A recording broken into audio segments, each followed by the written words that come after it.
Wajek, which means hello everyone. My name is Serena Koostachin. As you may have heard, I am Shannon's older sister. We are the children who have spent our entire lives sitting at the back of the bus, and we aren't going to sit at the back any longer. Do you know the story of Rosa Parks in Alabama? In those days, black people had to sit at the back of the bus. It was the way things had been done for years. And then Rosa Parks sat at the front of the bus, and she said she wasn't gonna sit at the back any longer. One person stood up for her rights, and she helped change America. All across Canada, First Nation children go to school in crappy portables or in buildings that are condemned. This is the way things have been done for years in Canada, ever since the days of the residential schools. But the children in our community stood up and said, no, we aren't willing to sit at the back of the bus anymore. Let me tell you about our battle. I went to school in the portables. My part in this fight started about 4 years ago when they asked me to present in a conference about getting a new school. Of course, I wanted to be part of it, so I accepted. From there on, I went on to speak in Timmins, Toronto, and Ottawa. I met a lot of important people as well. I spoke at a national press conference and met with the Indian Affairs Minister. He promised me. He said we would have a school. When everybody back home heard about the news, they were all very thrilled.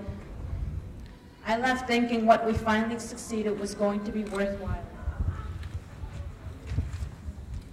It was all a matter of waiting now. We felt we had made a difference for our community.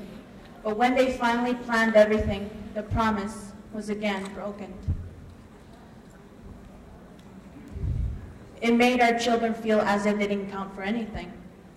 We know that we have been discriminated against, and our school has terrible facilities. But this isn't the only discrimination we have faced. Can you imagine a community that plans to build a school for years and then the project is suddenly canceled because one politician doesn't think this community is a priority? It doesn't matter how much work our leaders or our teachers done. One politician has the power to wreck our future. Our community can't even make plans for the future because they don't even know when the government will break its promise. I was in high school when Chuck Straw broke his promise to our community. That's when my sister and her class left for their grade 8 trip. They had to take up for the fight for the school. Instead of going to Niagara Falls, they sacrificed it to go to Ottawa to fight for a new school. They shouldn't have to sacrifice a trip they worked so hard for, a trip they deserve. But they did anyway because they care about others back home and they care for having their rights for better education. And now here are we today. We are so excited to work with you and your classes. Together we can send a message to all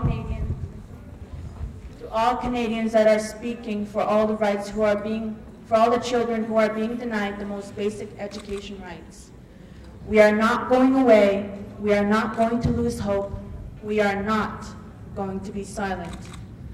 We've been sitting at the back of the bus for too long, and we don't want to sit there anymore. It's time we stood up and fought for our rights, just like Rosa Parks did. If one person can change everything, then I'm pretty sure the students here in this room can change the world. We need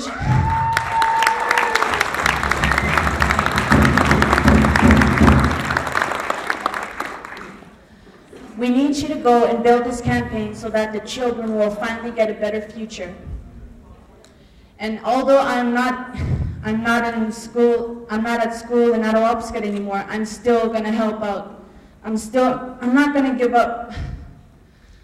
I want my little siblings to have better education and succeed more than what I did. And not just them, the little children as well. They deserve more.